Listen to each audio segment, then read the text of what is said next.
Okay. So welcome दोस्तों। हम लोग बात करेंगे बेसिक साइंस की। बेसिक साइंस में इम्पोर्टेंट ये है क्योंकि ये सब्जेक्ट थोड़ा सा टफ लगता है, जैसे जो साइंस फील्ड के लोग नहीं हैं, जैसे मान लीजिए कोई बैकग्राउंड है उसका आर्ट से है या कॉमर्स से है, तो उसको थोड़ा सा साइंस पढ़ने में डिफ़िकल्टी होता है। तो इस डिफ़िकल्टी को सॉर्ट आउट करने के लिए हम एकदम बेसिक कॉन्सेप्ट्स की बात करेंगे, अंडरस्टैंडिंग, तभी जाकर लो एकदम बेसिक से स्टार्ट करेंगे, फिर हाई लेवल तक चलेंगे। तो चीज़ें पता चलेंगी आपको कि स्टडी अगर करना है तो कैसे करना है, क्योंकि जब तक आपका बेस नहीं स्ट्रांग होगा ना, तब तक आप आगे की चीज़ों को नहीं समझ पाओगे। और आजकल का जो एग्ज़ाम का पैटर्न है आप लोग देख रहे हैं कि कितना, मतलब लोग बोलते हैं कि टफ आ रहा है। टफ इन द सेंस इसलिए आ रहा है क्योंकि बेसिक्स क्लियर नहीं है। और जब तक बेसिक्स क्लियर नहीं है ना, तब तक चीज़ें आपको समझ में नहीं आएंगी। तो सबसे पहले हम लोग जैसे आज बात करेंगे कि साइंस की बात करेंगे, तो साइंस में सबसे पहले हम लोग आज बात करेंगे केमिस्ट्री की। केमिस्ट्री, ठीक।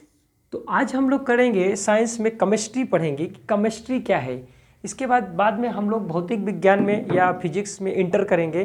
तो केमिस्ट्री की अगर बात की जाए तो इसको एकदम बेसिक से समझने की कोशिश करिए, है ना। कि केमिस्ट्री क्या, सभी लोगों को पता है कि हिंदी में इसे बोला जाता है रसायन विज्ञान। रसायन, रसायन विज्ञान, ओके, रसायन विज्ञान। अब रसायन विज्ञान क्या है इसको समझने की कोशिश करेंगे कि रसायन विज्ञान होता क्या है, व्हाट इज केमिस्ट्री। अगर हम लोग बात करें कि केमिस्ट्री का उद्गम कहाँ से हुआ या इसका मतलब क्या है, केमिस्ट्री शब्द कहाँ से आया, तो एक्चुअली ये मिस्र का एक शब्द है ना, जिसे ग्रीक बोलते हैं केमिया। केमिया, केमिया शब्द से इसकी क्या है, केमिस्ट्री की उत्पत्ति हुई है, जिसका अर्थ होता है black colour, black colour, okay, black colour. अब हम लोग बात जाने की कि अच्छा एक्चुअली में ये केमिस्ट्री है क्या, what do you mean by chemistry, या रसायन विज्ञान से आप क्या समझते हैं, केमिस्ट्री में है क्या। तो actually chemistry is the study of matter, study of matter. Simple terminology में अगर बात की जाए कि केमिस्ट्री क्या है, तो केमिस्ट्री क्या है कि केमिस्ट्री है स्टडी ऑफ मैटर। मैटर का हिंदी मतलब होता है मैटर, मैटर, मैटर का मतलब होता है द्रव्य, द्रव्य या पदार्थ या सब्सटेंस, सब्सटेंस, ये सब एक चीज़ है ना। मतलब ये हुआ कि रसायन विज्ञान क्या है या केमिस्ट्री क्या है, तो chemistry is the study of matter, है ना। मतलब मैटर की स्टडी है। मैटर मतलब द्रव्य, द्रव नहीं, द्रव एक अलग चीज़ है, बता, द्रव जो फ्लूइड है ना या लिक्विड, तो अलग चीज़ है। ये द्रव्य है या जिसको पदार्थ, अगर बोला जाए कि पदार्थ क्या है, तो आप बताइए कि पदार्थ क्या है, डिफाइन करना है। आप किसी भी चीज़ को कैसे बोल सकते हैं कि ये पदार्थ है, उसकी आइडेंटिटी क्या है, आप कैसे जानेंगे, किसी चीज़ को डिफाइन करेंगे कि ये पदार्थ है, कुछ ना कुछ उसका आइडेंटिटी। किसी भी चीज़ को अपन ये नहीं बोल सकते कि ये पदार्थ है, उसका कुछ ना कुछ आइडेंटिटी होगा। तो पदार्थ को या मैटर को डिफाइन कैसे करेंगे, ये इंपॉर्टेंट चीज़ है। इसी पर पूरा का पूरा आपका ये सब्जेक्ट निर्भर करता है, केमिस्ट्री या रसायन विज्ञान की स्टडी ऑफ मैटर। मैटर अगर आप समझ गए कि क्या है, तो आपको ओवरऑल पूरा का पूरा सब्जेक्ट समझ में आएगा, है ना। बहुत सारी चीज़ें लोग पढ़ लेते हैं लेकिन उसका बेसिक्स क्लियर नहीं होता। जब तक आपका बेसिक्स क्लियर नहीं होगा ना, तब तक आपको बाकी चीज़ें आपको याद करना पड़ेगा, रटना पड़ेगा, वो चीज़ें ठीक नहीं। आप बेसिक्स को पकड़ के रखिए, बेसिक स्ट्रांग रखिए, ऑटोमेटिक आपको चीज़ें समझ में आएंगी, ठीक है। तो हम लोग मैटर की बात करेंगे या पदार्थ को समझेंगे कि पदार्थ क्या है, पदार्थ को कैसे डिफाइन करेंगे। तो पदार्थ को जब आप डिफाइन करेंगे या मैटर को डिफाइन करेंगे, तो मैटर के डिफाइन करने के लिए कुछ पॉइंट में आप याद रखिएगा कि नंबर एक चीज़, अगर मैटर या किसी भी पदार्थ को हम पदार्थ तब बोलेंगे जब वो क्या करेगा, पहला काम, that will occupy space, occupy the volume, volume, ठीक है। मतलब पदार्थ वह चीज होगी जो कुछ ना कुछ स्थान को क्या करेगा, घेरेगा। दूसरी चीज, having a mass, having a मास, अगर किसी भी चीज़ को आप बोलेंगे कि वो पदार्थ है तो उसका कुछ ना कुछ क्या होगा, मास होगा। मास मतलब हिंदी में उसको बोलते हैं द्रव्यमान, द्रव्यमान। ओके, नेक्स्ट तीसरा चीज आपका ये बोलेगा कि पदार्थ अगर है, किसी चीज को आप बोलते हैं कि ये पदार्थ है, तो तीसरा चीज वो मोमेंट ऑफ इनर्शिया के प्रिंसिपल को क्या करेगा, फॉलो करेगा, है ना। MI, moment of inertia, moment of inertia को क्या करेगा, फॉलो करेगा। मतलब ये चीज़ हो गया कि अगर किसी चीज़ को बोला जाए कि मैटर क्या है या पदार्थ क्या है, पदार्थ को कैसे डिफाइन किया, तो पदार्थ को किसी चीज़ को आप बोल सकते हो कि पदार्थ है, कब बोल सकते हो, जब वो तीनों कंडीशन को सेटिस्फाई करेगा तभी आप बोलोगे कि ये पदार्थ है, अदरवाइज पदार्थ नहीं है। किसी भी चीज़ को आप ऐसे नहीं बोल सकते कि ये पदार्थ है। पदार्थ को डिफाइन करने के लिए नंबर एक चीज़ उसको क्या करना चाहिए कि वो कुछ ना कुछ वॉल्यूम को एक्यूपाई करेगा। वॉल्यूम एक्यूपाई करे मतलब स्थान घेरेगा, ठीक है। चाहे छोटा सा कण भी है ना, सैंड का या आप रेत का छोटा सा कण भी हो, वो भी कुछ ना कुछ वॉल्यूम क्या कर रहा है, एक्यूपाई कर रहा है, ठीक है। दूसरा चीज इसका कुछ ना कुछ मास है, मतलब इसका कुछ ना कुछ द्रव्यमान होगा। तीसरा चीज वो क्या करेगा, मोमेंट ऑफ इनर्शिया को क्या करेगा, या जड़त्व के नियम का पालन करेगा। मतलब जड़त्व का नियम क्या बोलता है, जड़त्व का नियम ये बोलता है कि अगर कोई भी चीज़ अपनी स्थिर अवस्था में है तो स्थिर अवस्था में ही रहेगी, या गतिमान अवस्था में है तो गतिमान अवस्था में ही रहेगी, जब तक उस पर कोई बाह्य बल ना लगाया जाए, राइट। तो अगर ये तीनों चीज़ें सेटिस्फाइड होती हैं तभी आप उस चीज़ को बोलोगे कि ये पदार्थ है या दिस इज ए मैटर, ठीक। तो मैटर चीज़ें समझ में आएगी, मैटर क्या है, मैटर को कैसे डिफाइन करोगे, दुनिया की वह है हर एक चीज़ जो स्थान घेरती है, या दूसरा चीज़ उसका द्रव्यमान है, तीसरा चीज़ वो जड़त्व के नियम का पालन करती है, तो उसे हम क्या बोलेंगे, उसे बोलेंगे कि वो क्या है, वह एक पदार्थ है, ठीक है। तो पदार्थ को डिफाइन करने की ये तीन कंडीशन है। वो क्या करेगा, नंबर एक चीज़ वो कुछ ना कुछ वॉल्यूम को एक्यूपाई करेगा, दूसरा चीज़ उसका कुछ ना कुछ मास होगा, तीसरा चीज़ मास मतलब द्रव्यमान, तीसरा चीज उसका क्या होगा, कुछ न कुछ यह मोमेंट ऑफ इनर्शिया के प्रिंसिपल को फॉलो करेगा, ठीक। अब एक इंपॉर्टेंट चीज आती है कि केमिस्ट्री में यही चीज़ें अपने को पूरा ओवरऑल यही चीज पढ़ना है कि स्टडी ऑफ मैटर या मिक्सचर ऑफ मैटर या कंपोजिशन ऑफ मैटर, इसी की बात करेंगे। तो हमें मैटर समझना जरूरी था कि पदार्थ क्या है, तो समझ में आ गया कि पदार्थ ये चीज होता है। अब क्या होता है कि स्टूडेंट के साथ समस्या इस चीज़ की आती है, पदार्थ को आप समझते तो हैं लेकिन उसको क्या करना है, बेसिक डीप में समझने की जरूरत है कि होता क्या है। जैसे कोई भी मटेरियल है ना, कोई भी मटेरियल बना हुआ है, आप उसको सॉलिड रूप में देख रहे हैं, जैसे यहाँ पे अपन देख लेते हैं कि ये कोई मटेरियल है, ठीक। तो ये मटेरियल कैसे बना है, ये मटेरियल बहुत सारे छोटे छोटे किससे मिलकर बना है, पार्टिकल से मिलकर बना है, ठीक है। ये सभी पार्टिकल आपस में क्या है, एक दूसरे से जुड़े हुए हैं, ठीक है। और इन पार्टिकल्स के बीच में क्या है, खाली स्पेस है ना। ये चीज़ें हैं, अभी थोड़ी देर में अपन इस पर ज़्यादा डिटेल से बात करेंगे, है ना। ये और एक अपनी जगह पे ये जो पार्टिकल्स हैं ये क्या करते हैं, स्थिर नहीं हैं, ये मूव करते हैं। कुछ इसमें फ्री इलेक्ट्रॉन्स हैं जो इधर उधर क्या करते हैं, मूव करते हैं। तो मतलब ओवरऑल अगर कोई मटेरियल हो तो किससे मिलकर बना होता है, छोटे छोटे टीनी पार्टिकल से मिलकर बना होता है ना। और एक पार्टिकल के अंदर बहुत सारे टीनी या इनफाइनाइट नंबर ऑफ पार्टिकल्स होते हैं, ठीक है।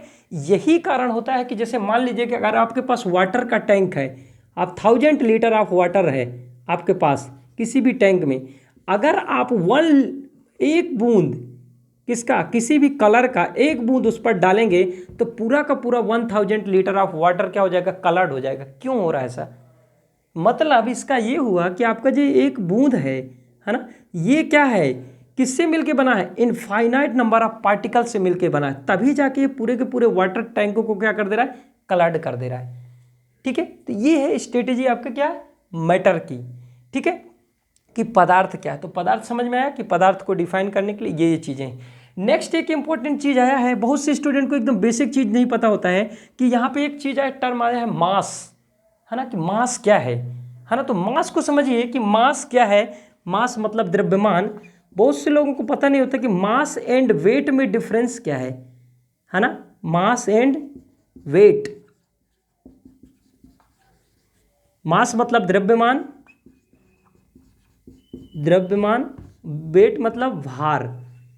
आपका मास और आपका वेट दोनों चीज़ों में अंतर है। इसको समझने की कोशिश करेंगे कि क्या डिफरेंस क्या है दोनों चीज़ में। मास क्या होता है, मास नंबर एक चीज़ ये याद रखना है कि जो मास होता है, पहली चीज़ ये ऑलवेज कांस्टेंट होता है। क्या होता है, ऑलवेज कांस्टेंट। मास कभी चेंज नहीं होता है। आलो कभी भी आप चले जाइए, पूरे यूनिवर्स में चले जाइए, कहीं भी जाइए, आपका जो मास है that will always be constant, वो कभी चेंज नहीं होगा, हमेशा कांस्टेंट होता है मास। चाहे वो छोटा सा पार्टिकल भी होगा ना, आप इस पार्टिकल को अर्थ में रखिए, है ना, इसको मंगल में लेके चले जाइए, कहीं भी यूनिवर्स में लेकर चले जाइए, तो इसका जो मास होगा, मास कभी चेंज नहीं होगा। ठीक है, मास क्या रहेगा इसका, ऑलवेज कांस्टेंट। दूसरा चीज़ ये रहता है कि मास को रिप्रेजेंट करने की ये एक स्केलर क्वांटिटी है, स्केलर क्वांटिटी है ना। स्केलर क्वांटिटी का मतलब ये है कि इसका सिर्फ और सिर्फ मैग्नीट्यूड होता है ना, कि इतने केजी का ये मास है आपके पास। ठीक है, इसमें डायरेक्शन अपन शो नहीं करते हैं। वेट क्या होता है, अंतर समझिए, आपका मास अलग है और आपका वेट अलग है। ठीक है, there is a relationship mass and weight. Weight W equals to होता है, W equals to mg, mass into, mass के साथ अब ग्रेविटी का मल्टीप्लिकेशन अगर कर दिया जाए तो उससे क्या अपने को मिल जाता है, अपने को फाइंड आउट होगा आपका क्या, दूसरा चीज वेट। तो वेट को समझने की कोशिश करेंगे कि वेट है क्या। ठीक, तो वेट को समझिए, देखिए मास क्या था कि आपका कांस्टेंट चीज़ है जो कि कहीं भी कभी भी चेंज नहीं होता है, लेकिन वेट क्या होता है, आपका चेंज होता है। W equals to mg, W equals to mg, mass into gravity. Gravity के साथ अगर आप मल्टीप्लाई कर दोगे मास को तो वो आपका क्या बन जाएगा, वेट। तो इसका मतलब ये हुआ कि आपका मास अलग चीज़ है और वेट अलग चीज़ है ना। फॉर एग्जाम्पल समझते हैं, जैसे मान लीजिए कि ये आपका अर्थ है, ये अर्थ है। ठीक, आप सबको अगर नॉलेज की अगर पता हो कि ये इक्वेटर है, इक्वेटर में ग्रेविटी का मान क्या होता है, 0। ग्रेविटी सबसे ज़्यादा अर्थ में कहाँ होती है, पोल्स में, नॉर्थ पोल हो या साउथ पोल हो। जी कहाँ होगा यहाँ पे, मैक्सिमम, है ना। जी यहाँ पे पोल में क्या होगा, मैक्सिमम। ओके, तो इसका मतलब ये हुआ कि अगर आपसे बोला जाए कि मास की क्या कंडीशन होगी, तो मास तो मैंने बोला कि मास कहीं भी होगा, है ना, चाहे आप सेंटर में इक्वेटर में लेके जाओ, चाहे पोल में लेके जाओ, कहीं भी जाओ, मास इज ऑलवेज कांस्टेंट। आपका मास जो होगा वो कांस्टेंट रहेगा। लेकिन जो ग्रेविटी है ना, जो वेट होगा, यहाँ पे इक्वेटर पे ग्रेविटी 0 है, मतलब ये हुआ कि आपका जो W है ना, वेट, ये भार, वो भी 0 होगा। और मैक्सिमम वेट कहाँ पे होगा, पोल में होगा, चाहे वो नॉर्थ पोल हो और चाहे साउथ पोल हो, है ना। तो आप समझिए इधर कि मास, आपका जो मास होगा वो सेंटर पे या इक्वेटर पे क्या होगा, कांस्टेंट रहेगा, जितना भी होगा। मान लेते हैं कि आप 80 kg है, तो आपका अगर मास 80 kg है तो सेंटर पे भी 80 kg रहेगा, पोल में भी 80 kg रहेगा। लेकिन अगर वेट की बात करेंगे तो वेट क्या हो जाएगा, वेट आपका इधर मैक्सिमम रहेगा पोल में, लेकिन सेंटर में क्योंकि ग्रेविटी 0 है तो इसलिए आपका वेट भी क्या हो जाएगा, 0 हो जाएगा। तो this is a basic difference between mass and weight, है ना। अब क्वेश्चन आपके एग्जाम में इस तरीके से पूछेगा कि मैटर इज डिपेंड ऑन, समझिएगा आप लोग यहाँ गलती करो, को बहुत टफ क्वेश्चन आया था। बोले matter is depend on, number 1 option देगा it's depend on volume, number 2 it's depend on mass, तीसरा it's depend on the moment of inertia, है ना, चौथा दे देगा ऑल ऑफ द एबव या नन ऑफ द एबव। तो ये अगर जब तक बेसिक्स नहीं क्लियर होगा ना, तब तक आप क्वेश्चन को सॉल्व नहीं कर पाएंगे। इसलिए बेसिक समझना ज़्यादा जरूरी है ना। तो बेसिक्स को पकड़ना है कि क्या कारण है और बेसिक्स को कैसे अपने को पढ़ना है, चीज़ों को समझने की कोशिश करना है। तो ये हो गया कॉन्सेप्ट आपका मास एंड इसका वेट का। ठीक, फर्दर हम लोग अगर डिस्कस करें इस चीज़ को, 1 मिनट में इसको थोड़ा सा मिटा देता हूँ। आप लोग जितना चीज़ मैं बोलता जा रहा हूँ उसको लिखते जाइएगा, एक नोट्स बनाते जाइएगा, क्योंकि ये काफ़ी बेसिक्स क्लास चल रही है। धीरे धीरे हम लोग एडवांस लेवल तक चलेंगे, लेकिन बेसिक्स क्लियर करना बहुत इंपॉर्टेंट है ना। इवन बहुत से स्टूडेंट से ये चीज़ पूछा जाता है कि बेसिक डिफरेंस बताइए मास एंड वेट में। 50% स्टूडेंट को ये चीज़ नहीं पता होता कि मास और वेट में क्या डिफरेंस है ना। जैसे मान लीजिए कि अगर आपका एक चीज़ और है कि जो आपका वो होता है gravity of moon equals to 1/6 gravity of earth, है ना। इसका मतलब ये हुआ कि जो चंद्रमा के यहाँ अगर आप मून में जाएंगे तो वहाँ का ग्रेविटेशनल फोर्स अपने अर्थ के ग्रेविटेशनल फोर्स का कितना है, 1/6 है। मतलब अगर मान लीजिए तो आपके वेट में भी डिफरेंस आएगा, मास में डिफरेंस नहीं आएगा। पहले ही मैंने बोला कि मास इज ऑलवेज कांस्टेंट। आप कहीं भी जाइए, किसी भी प्लैनेट में चले जाइए, मास चेंज होने वाला चीज़ नहीं है, mass is always constant. But very क्या होगा, वेट चेंज होगा, आपका भार चेंज होगा। चंद्रमा में जाएंगे, अगर मान लीजिए कि आपका 60 है वेट, ठीक है, तो आप चंद्रमा में, इधर अर्थ में 60 है, चंद्रमा में जाओगे कितना हो जाएगा, equals to divide by 6 10 newton या केजी मीटर पर सेकेंड स्क्वायर। ठीक, तो ये this is the basic difference होगी between the mass and wait.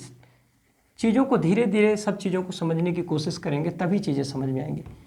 Next further अगर हम लोग बात करें कि ये स्टडी ऑफ मैटर हो गया, मैटर के कंपोजिशन की बात करेंगे, मैटर को समझने की बात करेंगे, तो आगे चलेंगे तो हम लोग पढ़ेंगे इसके क्लासिफिकेशन ऑफ मैटर, ठीक है। या इसी मैटर के आधार पर ही हम लोग केमिस्ट्री को क्या करते हैं, क्लासीफाई करते हैं, है ना। या रसायन विज्ञान को, तो रसायन विज्ञान या केमिस्ट्री, है ना, application of matter according to application of what matter. Matter के एप्लीकेशन के हिसाब से आपका जो केमिस्ट्री को अगर क्लासीफाई किया जाएगा तो 3 तरीके से है। नंबर 1 चीज़ आपका फिजिकल केमिस्ट्री,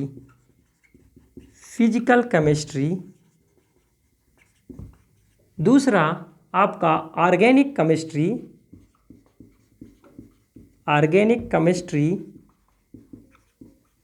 तीसरा आपका इनऑर्गेनिक केमिस्ट्री। कोई भी आप कॉम्पिटिटिव एग्जाम लेंगे तो उसमें अभी सबसे टफ ज़्यादातर लोगों को साइंस ही पड़ता है, क्योंकि साइंस के बेसिक्स प्रिंसिपल क्लियर नहीं रहते, है ना। चीज़ें जब तक साइंस में आपकी क्लियर नहीं होगी आप क्वेश्चन गलत करेंगे, तो इसीलिए पहले उसको बेसिक से उसके रूट काज को समझने की कोशिश करिए।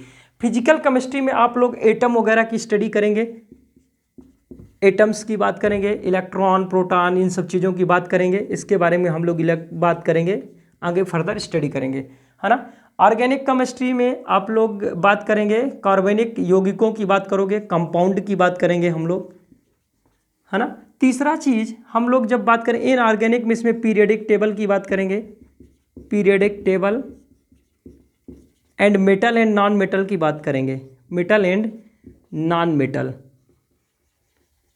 अब इम्पोर्टेंट चीज़ ये डिस्कस करना जरूरी है कि मैंने केमिस्ट्री सब्जेक्ट स्टार्टिंग में ही क्यों लिया, मैं आप लोगों को केमिस्ट्री क्यों पढ़ा रहा हूँ, इसके पीछे लॉजिक क्या है। मैं चाहता तो फिजिक्स भी स्टार्ट कर सकता था, लेकिन नहीं, इसके पीछे रीज़न ये है क्योंकि जब तक आपका बेसिक मटेरियल का मैटर क्लियर नहीं होगा ना, तब तक ना तो आप हीट ट्रांसफ़र समझ पाएंगे कि हीट ट्रांसफ़र क्यों होता है, कैसे होता है ना। करंट क्यों फ्लो होता है, करंट फ्लो होता है तो उसमें हीट जनरेट क्यों होती है ना। जब आप मैटर समझोगे और मटेरियल की डेप्थ में जाकर उसके मॉलिक्यूलर लेवल तक जाकर आप समझोगे, तब आपको चीज़ें पता चलेंगी कि यार एक्चुअली में ये चीज़ें हो रही हैं, इसलिए ऐसा हो रहा है। अगर हीट ट्रांसफ़र हो रहा है मान लीजिए इस पॉइंट से लेकर इस पॉइंट तक, तो मैं अगर हीटिंग एलिमेंट को यहाँ पे लगा के दे रहा हूँ तो हीट को सिर्फ यहाँ तक रहना चाहिए, वो पूरे इधर तक क्यों ट्रांसफ़र हो रही है, इसके पीछे क्या रीज़न है, या करंट फ्लो हो रहा है तो वो क्यों हो रहा है। जब आप मटेरियल के अंदर जाकर पढ़ेंगे, उसके क्रिस्टल स्ट्रक्चर के बारे में आपको आइडिया रहेगा, तब जाके आपको चीज़ें क्रिस्टल क्लियर होंगी और आपको रटना नहीं पड़ेगा किसी चीज़ को, आपकी अंडरस्टैंडिंग बनेगी साइंस में ठीक है। तो साइंस क्या रटने की चीज़ नहीं है। आप कोई भी सब्जेक्ट पढ़िए, बायो पढ़ लीजिए, हिस्ट्री पढ़ लीजिए, उसको कहानी की तरह आप पढ़ते हैं तो आपको चीज़ें याद रहती हैं। लेकिन जब आप बात करेंगे साइंस पढ़ने की, साइंस इसीलिए स्टूडेंट के लिए टफ होता है क्योंकि उसमें अंडरस्टैंडिंग मांगता है कि आपके अंडरस्टैंडिंग स्ट्रांग होनी चाहिए। ठीक है। तो नेक्स्ट फर्दर ये सब चीज़ें अपन डिस्कस करेंगे। फिर हम लोग बात करते हैं कि जब फिजिकल क्वालिफिकेशन से एप्लीकेशन की बात करेंगे, एप्लीकेशन के अकॉर्डिंग फिर हम लोग मैटर को क्लासीफाई करते हैं। ठीक है।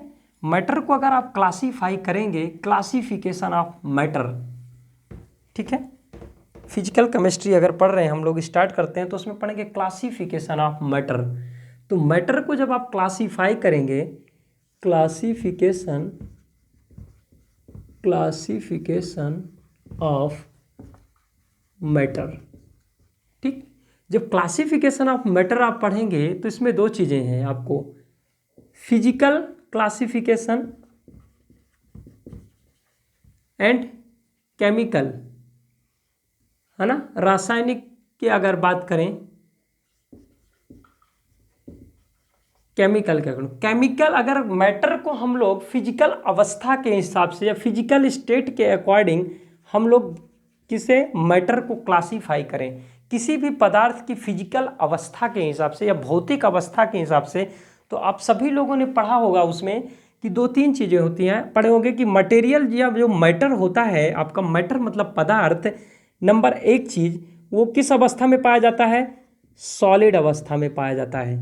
ठीक है। दूसरा चीज़ वो लिक्विड अवस्था में पाया जाता है, लिक्विड अवस्था में पाया जाता है। तीसरा आपका गैसियस अवस्था में पाया जाता है। तो ये हालांकि ये सभी चीज़ है मटेरियल, मैटर ही है ना। सॉलिड भी मैटर है ना, लिक्विड भी मैटर है और गैसेस भी मैटर है, पदार्थ है। हवा, पानी, लकड़ी, पत्थर, सैंड, सब एवरीथिंग इज मैटर, क्योंकि वो तीनों चीज़ों को क्या कर रहा है, मैटर की जो तीन कंडीशन मैंने बताई उन तीनों को फॉलो कर रहा है। क्योंकि अगर एक छोटा सा सैंड है तो सैंड का ये छोटा सा पार्टिकल है ना, तो ये भी क्या कर रहा है, कुछ ना कुछ वॉल्यूम एक्यूपाई कर रहा है। दूसरा चीज़ इसका कुछ ना कुछ क्या है, मास है। और तीसरा चीज़ ये क्या है, मोमेंट ऑफ इनर्शिया को फॉलो कर रहा है, मतलब जड़त्व के नियम का।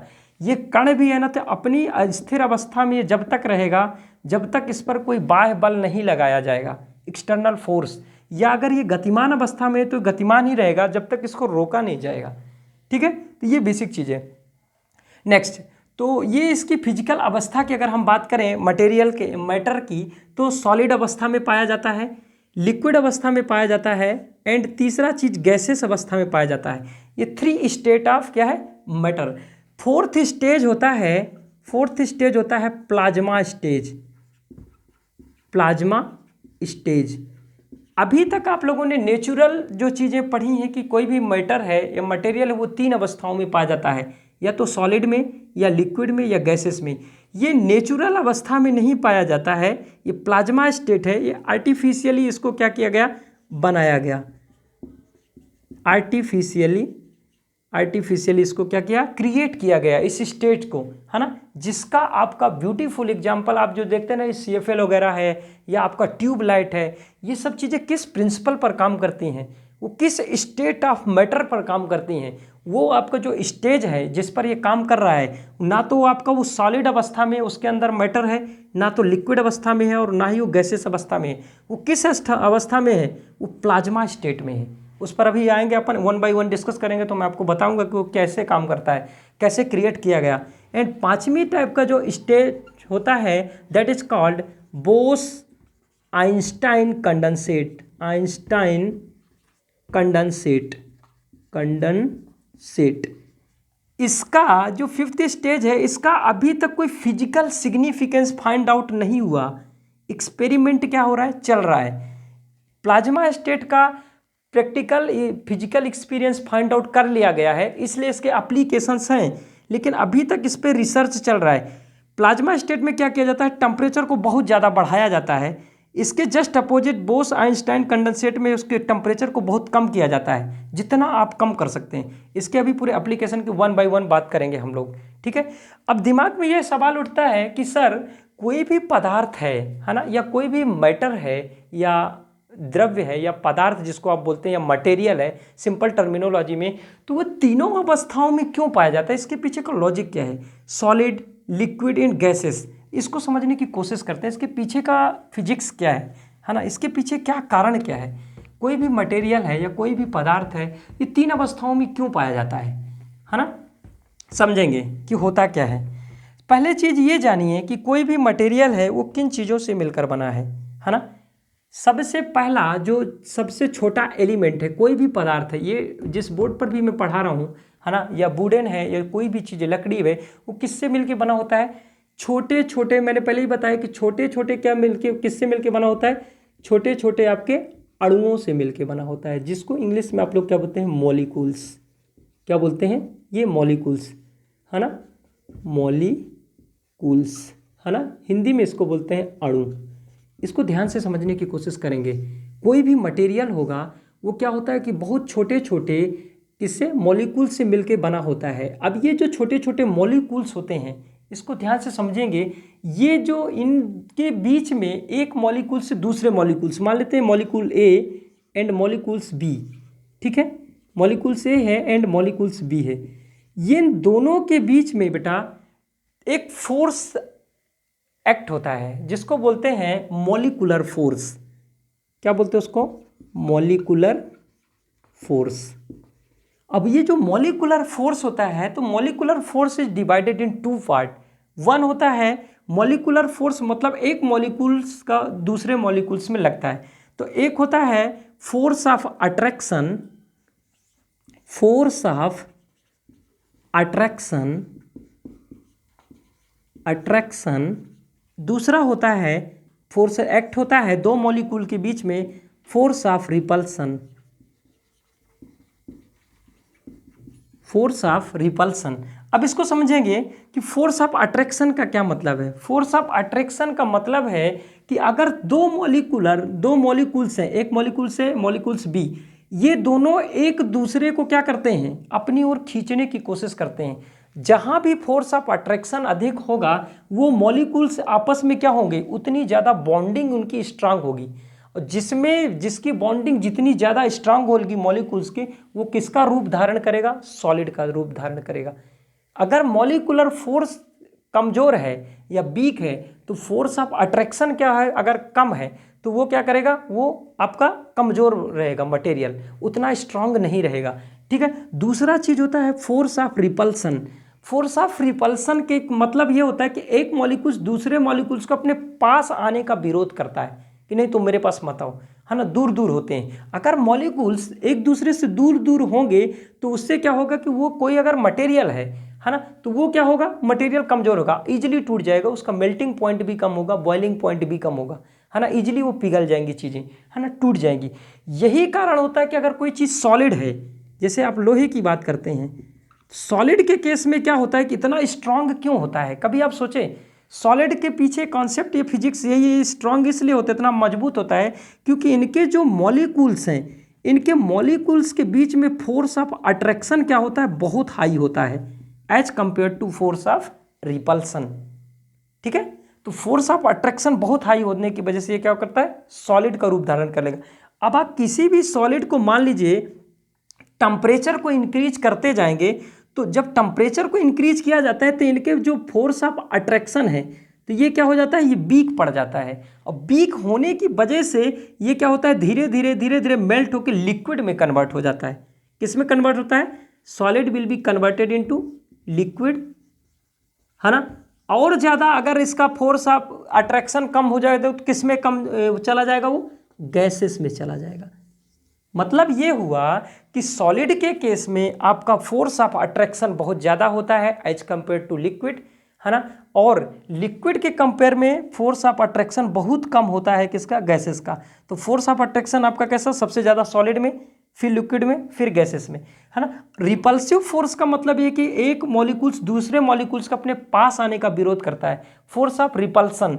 गैसेस के केस में क्या होता है कि फोर्स ऑफ रिपल्सन बहुत हाई होता है, जिसके कारण जो गैस के वो हैं मॉलिक्यूल्स हैं वो दूर दूर होते हैं, और इवन ये मूव करते रहते हैं अपनी जगह पे इधर उधर। एक भी क्रिस्टल स्ट्रक्चर के अंदर जो भी मटेरियल है ना, जैसे ये मटेरियल है, मटेरियल बहुत सारे मॉलिक्यूल्स हैं, ठीक है। तो ये अंदर ही अंदर क्या करेंगे, मूव करते रहेंगे इधर से उधर फ्रीली।